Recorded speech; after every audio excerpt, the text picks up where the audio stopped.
Okay friends, இப்போ வந்து நான் ஜவ்வரிசி வந்து 2 டேபிள் ஸ்பூன் எடுத்துக்கிறேன். ஜவ்வரிசியில் வந்து ஆன்டி ஆக்சிடென்ட்ஸ் வந்து நிறையா இருக்குது. ஸோ குழந்தைங்களுக்கு வந்து அவங்களோட ஃபுட்டில் நம்ம தாராளமாக வந்து ஜவ்வரிசி சேர்த்து கொடுக்கலாம்.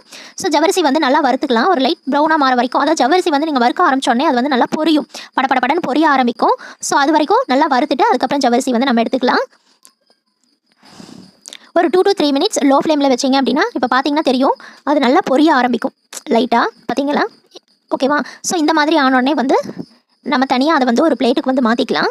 ஜவ்வரிசி நல்லா பொரிய ஆரம்பிச்சிருச்சு. இப்போ இதை வந்து நம்ம தனியாக ஒரு பிளேட்டில் மாற்றிக்கலாம். இப்போ நான் இதை வந்து பிளேட்டில் மாற்றிக்கிட்டேன். அடுத்தது வந்து நம்ம என்ன ஆட் பண்ணிக்கலாம் அப்படின்னா உளுந்து வந்து ஆட் பண்ணி. இப்போ வந்து நான் உளுந்து வந்து ஆட் பண்ணிக்கிறேன். அதுவும் வந்து 2 டேபிள் ஸ்பூன் எடுத்திருக்கேன். ஜவ்வரிசியும் 2 டேபிள் ஸ்பூன் எடுத்தேன். உளுந்து வந்து 2 டேபிள் ஸ்பூன் எடுத்திருக்கேன். உளுந்து வந்து குழந்தைங்களோட போன்ஸுக்கு வந்து ரொம்ப நல்லது. போன்ஸை ஸ்ட்ராங் ஆகும். அதே மாதிரி குழந்தைங்களுக்கு நல்ல வெயிட் வந்து இன்க்ரீஸ் ஆகும். உளுந்து வந்து குழந்தைங்களோட ஃபுட்டில் சேர்த்து கொடுத்தோம் அப்படின்னா இதுவும் வந்து ஒரு லைட் ப்ரௌன் ஆக வரைக்கும் நம்ம வந்து வறுத்துக்கலாம். ஸோ உளுந்து வந்து வறுபட்டுருச்சு அப்படின்னாவே அந்த ஃப்ளேவர், அந்த வாசம் வந்து ரொம்ப நல்லாயிருக்கும். இப்போ பார்த்தீங்க அப்படின்னா இது ஒரு லைட் ப்ரௌன் கலர் ஆயிடுச்சு. இதையும் வந்து நம்ம இன்னொரு பிளேட்டில் வந்து இப்போ மாற்றி வச்சுக்கலாம். ஓகே, உளுந்து வறுபட்டுருச்சு. இப்போ வந்து இதையும் வந்து அதே பிளேட்டில் வந்து நம்ம மாற்றி வச்சுக்கலாம். அடுத்து வந்து என்ன ஆட் பண்ணலாம் அப்படின்னா அரிசி வந்து ஆட் பண்ணிக்கலாம். ஓகே ஃப்ரெண்ட்ஸ், இப்போ வந்து அரிசி வந்து நான் ஒரு டேபிள் ஸ்பூன் மட்டும் சேர்த்துக்கிறேன். உங்கள்கிட்ட வந்து நட்ஸ் பவுடர் இருந்தது அப்படின்னா நீங்கள் பாதாம் இதில் சேர்த்த தேவையில்லை. ஸோ நம்ம வந்து கஞ்சி ப்ரிப்பேர் பண்ணுறப்ப அது கூடவே நட்ஸ் பவுடர் வந்து ஆட் பண்ணிக்கலாம். நட்ஸ் பவுடர் வந்து எப்படி ஆட் பண்ணுறதுன்னு தெரியல அப்படின்னா டிஸ்கிரிப்ஷன் பாக்ஸில் லிங்க் கொடுத்துருக்கேன். ஸோ நீங்கள் பார்த்துக்கோங்க.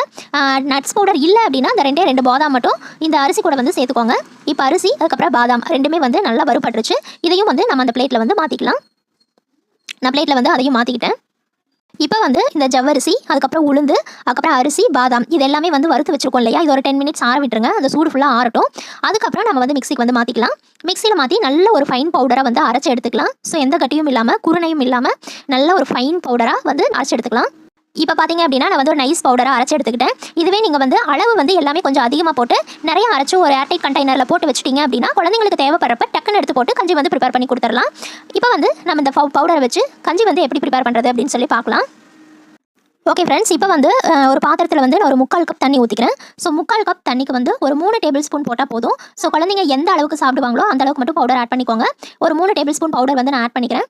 இதை வந்து கட்டி இல்லாமல் நல்லா கலந்து விட்டுக்கலாம். ஸோ கட்டியாக இருந்தது அப்படின்னா நம்ம ஸ்டவ்வில் வச்சதுக்கப்புறம் மிக்ஸ் பண்ண முடியாது. ஸோ அதனால் வந்து ஃபஸ்ட்டே வந்து இந்த மாதிரி கட்டி இல்லாமல் நல்லா மிக்ஸ் பண்ணிக்கோங்க.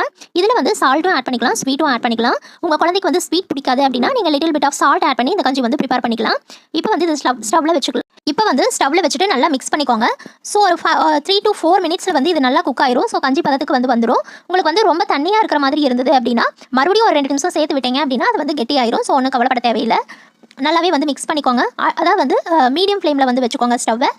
மிக்ஸ் பண்ணிக்கிட்டே இருக்கணும், இல்லைனா வந்து கட்டி சேர்ந்துடும். இப்போ பார்த்தீங்க அப்படின்னா நல்லா கஞ்சி மாதிரி வந்துருச்சு. ஸோ குழந்தைங்களுக்கு வந்து அழகாக அதை ஸ்பூனில் எடுத்து ஊட்டி விடலாம். ஓகே ஃப்ரெண்ட்ஸ், யாரெல்லாம் இன்னும் நம்ம சேனலை சப்ஸ்கிரைப் பண்ணலையோ எல்லாரும் கீழே ரெட் கலர் சப்ஸ்கிரைப் பட்டனை ப்ரெஸ் பண்ணி சப்ஸ்கிரைப் பண்ணிக்கோங்க. அப்போ தான் வந்து இன்னும் அடுத்தடுத்து நான் போடக்கூடிய எல்லா ஃபுட்ஸுமே வந்து உங்களால் மிஸ் பண்ணாமல் பார்க்க முடியும். ஒரு குக்கர் வச்சுக்கோங்க. இதில் வந்து கொஞ்சமாக குக்கிங் ஆயில் சேர்த்துக்கிறேன். நெய் கூட சேர்த்துக்கலாம். நான் ஃபைனலாக நெய் சேர்க்கறதால இப்போ குக்கிங் ஆயில் மட்டும் சேர்த்துக்கிறேன். இந்த ஆயில் வந்து நல்லா காஞ்ச உடனே ஒரு 4 ஜீரகம் போட்டுக்கலாம்.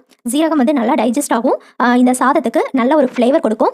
இந்த ஜீரகம் வந்து நல்லா இந்த ஜீரகம் நல்லா பொரிஞ்ச உடனே இது கூட ஒரு பல் பூண்டு சேர்த்துக்கலாம். எப்போவுமே உருளைக்கிழங்கு சேர்த்து செய்கிற எல்லா ஃபுட்ஸ்லையுமே குழந்தைங்களுக்கு ஒரு பூண்டு சேர்த்துக்கிட்டோம் அப்படின்னா அந்த கேஸ் மாதிரி எதுவுமே ஆகாது. அதுக்காக இது கூட 4 பீஸ் வெங்காயம் வந்து சேர்த்துக்கலாம். இது எல்லாத்தையுமே நல்லா வதக்கிடுங்க. இது கூட ஒரு 2 துண்டு தக்காளியும் சேர்த்துக்கோங்க. அந்த ஃபுட்டு வந்து நல்லா டேஸ்ட்டாக இருக்கும். இது எல்லாத்தையுமே நல்லா வதக்கிக்கலாம். இந்த பூண்டு, வெங்காயம், தக்காளி எல்லாமே நல்லா வதங்கின உடனே 2 டேபிள் ஸ்பூன் அரிசி, 1/2 டேபிள் ஸ்பூன் துவரம்பருப்பு நல்லா ஊற வச்சு ஒரு 15 மினிட்ஸ் ஊற வச்சிருந்தேன். அதையும் வந்து இது கூட சேர்த்துக்கிறேன். இது எல்லாத்தையுமே நல்லா வதக்கி விட்டுக்கலாம். அந்த எண்ணெயிலேயே நல்லா வதக்கிடுங்க. இந்த அரிசி பருப்பு ரெண்டையும் லைட்டாக வதக்கின உடனே நான் வந்து ஒரு சின்ன சைஸ் உருளைக்கிழங்கு கட் பண்ணி வச்சிருக்கேன். அதையும் வந்து இது கூட சேர்த்துக்கிறேன். ஒரு குட்டி சைஸ் உருளைக்கிழங்கு இருந்தால் போதும். இந்த உருளைக்கிழங்கும் இது கூட போட்டுட்டு நல்லா வதக்கிக்கோங்க. இப்போ இது கூட 1 கப் அளவுக்கு தண்ணி சேர்த்துக்கலாம். தண்ணி 1 கப் அளவு சேர்த்தாதான் நம்ம 4 விசில் விடும்போது சாதம் ரொம்ப குலைவாக வரும். இது கூட இது எல்லாத்தையுமே நல்லா மிக்ஸ் பண்ணிக்கலாம். மிக்ஸ் பண்ணிவிட்டு ஒரு பிஞ்ச் அளவுக்கு பெருங்காயத்தூள் சேர்த்துக்கோங்க. பெருங்காயத்தூள், பூண்டு வந்து உருளைக்கிழங்கு சாதத்துக்கு எவ்வளோ முக்கியமோ அதே அளவுக்கு பெருங்காயத்தூளும் சேர்க்கணும். குழந்தைங்களுக்கு வந்து அந்த கேஸ் மாதிரி ஆகாமல் இருக்கிறதுக்காக. அது கூட கொஞ்சமாக மஞ்சள் தூள் சேர்த்துக்கலாம். கொஞ்சம் உப்பும் சேர்த்துக்கலாம். இது எல்லாத்தையுமே சேர்த்துட்டு நல்லா மிக்ஸ் பண்ணிக்கலாம். காரத்துக்கு வந்து கொஞ்சமாக பெப்பர் தூள் சேர்த்துக்கிறேன். காரம் உங்கள் குழந்தைங்க சாப்பிடுவாங்க அப்படின்னா சேர்த்துக்கோங்க, இல்லைனா தேவையில்லை. இது எல்லாத்தையுமே மிக்ஸ் பண்ணிவிட்டு நம்ம மூடியை போட்டு க்ளோஸ் பண்ணி வச்சிடலாம். ஹை ஃப்ளேமில் 2 விசில், லோ ஃப்ளேமில் வச்சு 2 விசில் விட்டீங்க அப்படின்னா சாதம் ரொம்ப குலைவாக வந்து வரும். இது எல்லாத்தையுமே மிக்ஸ் பண்ணிவிட்டு இப்போது மூடியை போட்டு மூடி வச்சிடலாம். இப்போ 4 விசிலுக்கு அப்புறம் பார்த்தீங்க அப்படின்னா நம்மளோட உருளைக்கிழங்கு சாதம் சூப்பராக ரெடி ஆயிருச்சு. இது வந்து நீங்கள் ஒரு 10 மந்த்ஸ் 11 மந்த்ஸில் இருக்கிற குழந்தைங்க அப்படின்னா இந்த மாதிரி கரண்டியை மட்டும் வச்சு நல்லா ஸ்மாஷ் பண்ணி அப்படியே கூட ஊட்டலாம். ரொம்ப சாஃப்ட்டாக இருக்கும் உருளைக்கிழங்கு சாதம். ஆனால் அதுக்கு கீழே இருக்கிற குழந்தைங்க அப்படின்னா நம்ம மிக்சிலையோ இல்லை வேறு ஏதாவது ஹேண்ட் மேஷர்லையோ நல்லா வந்து பிளெண்ட் பண்ணி தான் கொடுக்க முடியும். பாருங்கள், இது ரொம்ப குலைவாயிரும். அந்த கரண்டியை வச்சு நல்லா மேஷ் பண்ணாலே இந்த கன்சிஸ்டன்சியில் சாப்பிடாத குழந்தைங்க அப்படின்னா நம்ம மிக்சிக்கு மாற்றிட்டு லைட்டாக பிளெண்ட். நான் இப்போது மிக்சியில் போட்டு ஒரு பல்ஸ் மட்டும் விட்டு பிளெண்ட் பண்ணி எடுத்திருக்கேன். இது கூட கொஞ்சமாக ஃபைனலாக நெய் சேர்த்துக்கோங்க. ரொம்ப டேஸ்ட்டாக இருக்கும். இப்போ நம்மளோட ரொம்பவே சூப்பரான சத்தான உருளைக்கிழங்கு சாதம் ரெடி. நாளைக்கே வந்து நீங்கள் உங்கள் குழந்தைங்களுக்கு செய்து கொடுங்க. இந்த வீடியோ உங்களுக்கு பிடிச்சிருந்தது அப்படின்னா மறக்காம நம்ம சேனலை சப்ஸ்கிரைப் பண்ணுங்கள், லைக் பண்ணுங்கள். போகலாம். இப்போது ஸ்டவ்வில் ஒரு பேன் வச்சுக்கலாம். இதில் 1 டேபிள் ஸ்பூன் அளவுக்கு நெய் இல்லைன்னா பட்டர் ஏதாவது சேர்த்துக்கலாம். நெய் இல்லைன்னா பட்டர் நல்லா காஞ்ச உடனே இதில் வந்து நம்ம எடுத்து வச்சிருக்கிற ஒரு 3 டேபிள் ஸ்பூன் அளவுக்கு ரவா சேர்த்துக்கலாம்.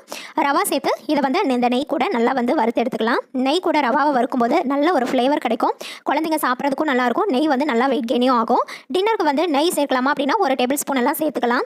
இப்போது இது கூட கொஞ்சமாக தண்ணி சேர்த்து கட்டி இல்லாமல் நல்லா மிக்ஸ் பண்ணி விட்டுறலாம். இப்போது இது கூட ஒரு ஏலக்காய் சேர்த்துக்கிறேன். நல்லா தட்டிட்டு சேர்த்துக்கோங்க. ஏலக்காய் தூள் இருந்தால் கொஞ்சமாக சேர்த்துக்கோங்க, ஃப்ளேவர் நல்லாயிருக்கும்.